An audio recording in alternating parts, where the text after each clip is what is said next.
Countrywide Connect with Andy Thompson and Sarah Perriam-Lamp.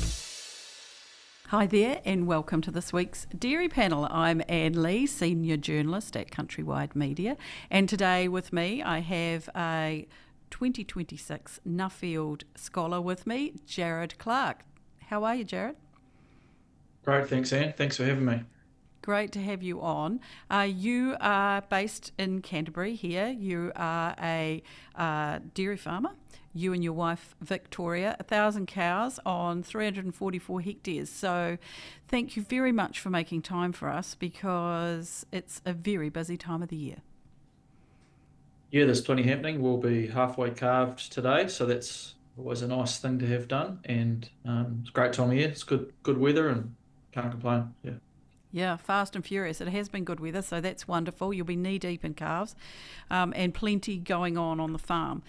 One of the things that you've been doing, though, for the past few months, several months now, is travelling around the world and finding out about some fantastic information, mostly to do with energy, but all sorts of things. Can you tell us a little bit about your Nuffield Scholarship, what the kind of topic is, and what kind of prompted you to have a go at this?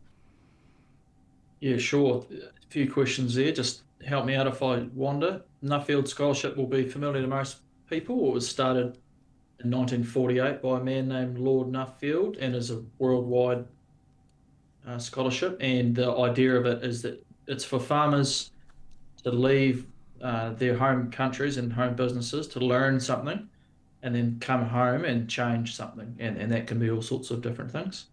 And my topic is energy. So my research question would be something like, could New Zealand import less energy? And that's making the assumption that's a good idea. And if we could import less energy, how would we go about doing that? Yeah.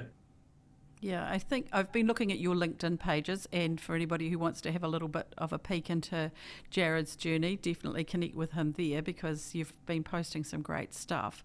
I'm just interested in what drew you to that topic, Jared, because I see on your LinkedIn post you've got some really interesting stats with what you do on the farm. You've already got some solar, zero point 0.2 hectares of solar, and you can just about, or you can be, a net exporter of electricity. So it just about covers what you're doing, and you can export a little. What drew you to this topic?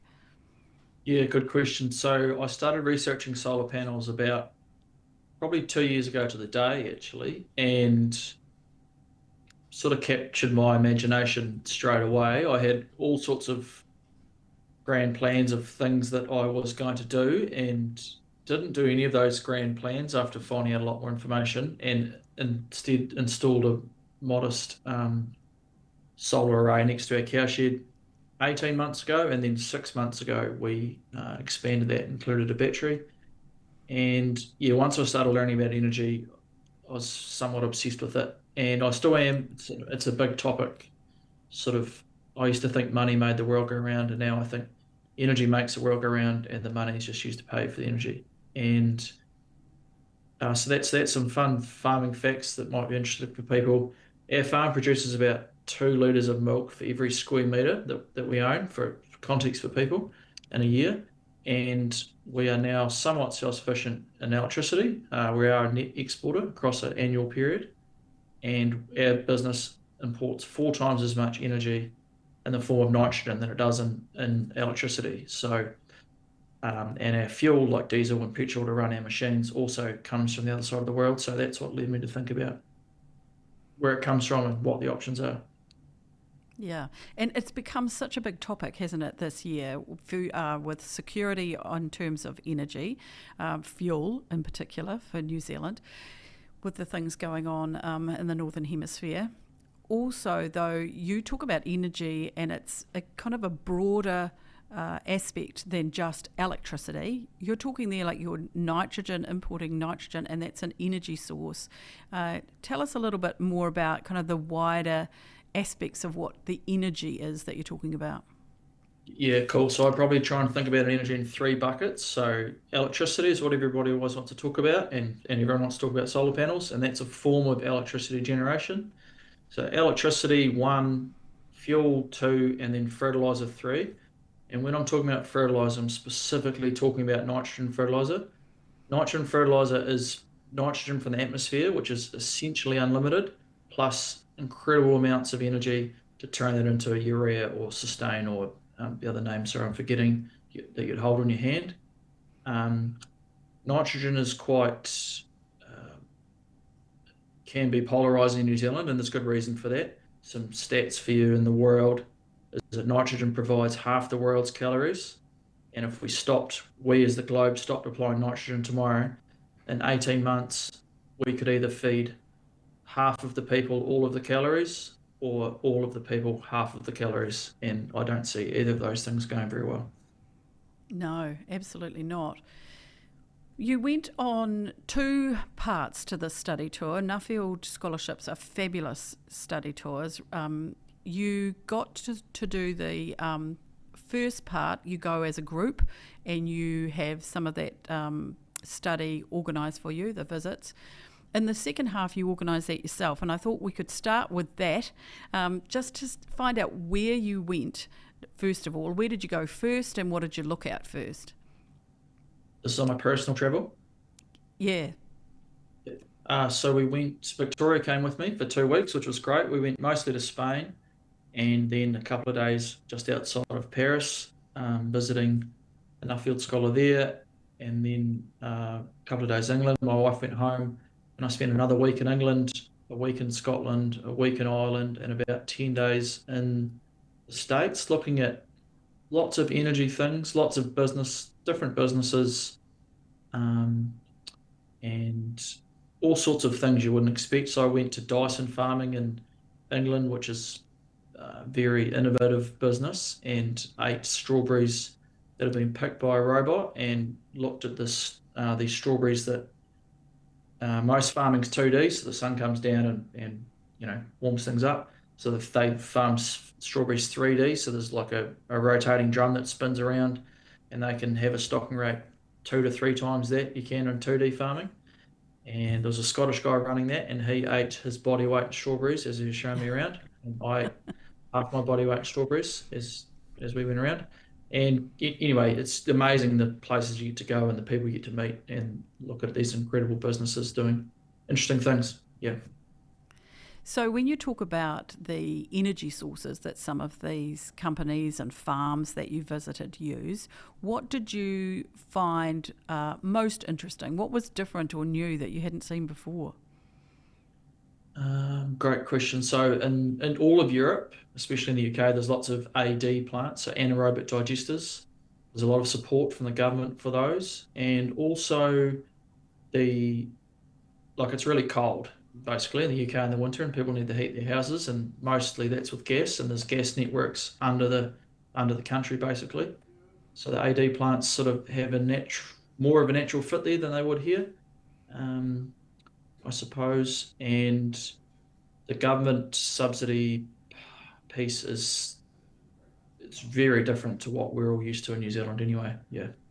Yeah, I mean, obviously we don't have subsidies for those kinds of things, and anaerobic digesters are something that I know that's been looked at. We've talked about them in New Zealand before. What kind of fuel were they using to run those systems? Various arable crops, so predominantly maize, but anything that you could grow in a paddock and harvest with a harvester and put in a silage pit. Some on grass, some on food waste, but that was as much of a marketing exercise as what was really happening. Um, yeah, just things you could feed to cows or sheep to simplify things, or humans probably a lot of the time. Yeah. Yeah, that's interesting, isn't it? Because that was one of the big debates a few decades ago with food sources being then diverted to energy, so that then interfered with the whole marketplace in terms of food and fuel and how that worked. And I know in New Zealand we've looked at a few crops and things to grow to put into digesters like that.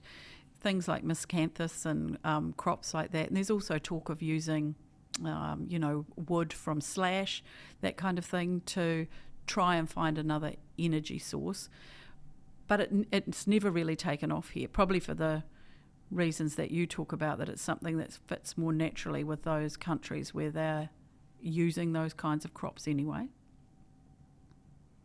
Yeah, and I guess everyone will have a different view on what the government should and shouldn't do, but you can see that the government's more incentivized to keep people warm when it's very cold outside, like it is in England, than they are to worry quite as much when it's not quite as cold in the winter like it is in New Zealand. So, and the AD plants can feed straight into the gas networks that we don't have here, and we would not likely ever build. I don't imagine. Yeah. Yeah, and I think you also pointed out in one of your posts that I know everybody's complaining right now about the cost of electricity in New Zealand, but over in the UK, it's double the cost of what it is here. Yeah, one thing I should say is that like New Zealand is genuinely paradise. So if you had to describe paradise, you would talk about an island, a temperate island in the Pacific Ocean that had a stable rule of law, beautiful scenery, and abundant natural resources, and no pests and diseases. So, and you would also talk about a farming system that owns some or all of its supply chain. So, um, yeah, we're very fortunate in New Zealand. The grid, we're very fortunate with that grid. We own most of that via the government, versus the grid in the UK, for example, is owned by BlackRock, essentially, a US venture capital firm. And yeah, we've got a lot to be thankful for, I guess, was probably what I took away from a lot of that. Yeah. Yeah, absolutely. And I mean, I think we get referred to as the Goldilocks nation because of that. If we're not too hot, not too cold. The UK people might disagree with you at the moment about it being cold, though, because they're obviously dealing with the heat, and that may impact their electricity and energy requirements. Is there anything, because you looked at a lot of solar, you went to tell me what it was called, the Zero Energy Sea Farm or something in Ireland? Yep. Yeah, they're trying to get to net zero for carbon. Everybody talks about methane differently all around the world, and nobody can agree. So, push that down the road, I suppose. But they're trialing different technologies to try and have a zero carbon footprint, essentially. Yeah. Yeah. So did you find anything? I mean, you saw the solar, as you mentioned, the anaerobic digesters, wind. Any other sources of energy that were interesting? Hydrogen, that sort of thing. Saw lots of interesting things. I guess that different things make a lot more sense in different places. So in America, they don't have many electric vehicles compared to Norway, and Americans get a lot of criticism for that. The last unit of generation in America tends to be a fossil fuel, so coal normally. So it doesn't necessarily make a lot of sense to run a car on coal, it's essentially cold electricity to EV, than it does just to pump the gasoline out of the ground and run it on gas, on fuel. Whereas in New Zealand, our gas has to come from the other side of the world, our fuel, whereas electricity we can make right here, and so EVs make a lot more sense for us. I'm just trying to point out that like different countries have really different energy footprints and requirements and demand, and what's good in one place is not necessarily good in another place. Yeah. So what we do here in New Zealand is going to have to be New Zealand specific. We're going to be really interested to read your Nuffield report, Jared, which will, I think you have to have that done sometime by March, early next year. So can't wait to see your kind of conclusions about this. It's such a big topic. Yeah, it is a big topic. It's really interesting, and the great thing is everybody's got strong views on it, so they're happy to share them with me, which I always enjoy. Yeah. We look forward to it. Thanks so much for that, Jared. We'll catch you Cool. next Thank you time. very much. Countrywide Connect with Andy Thompson and Sarah Perriam Lamb.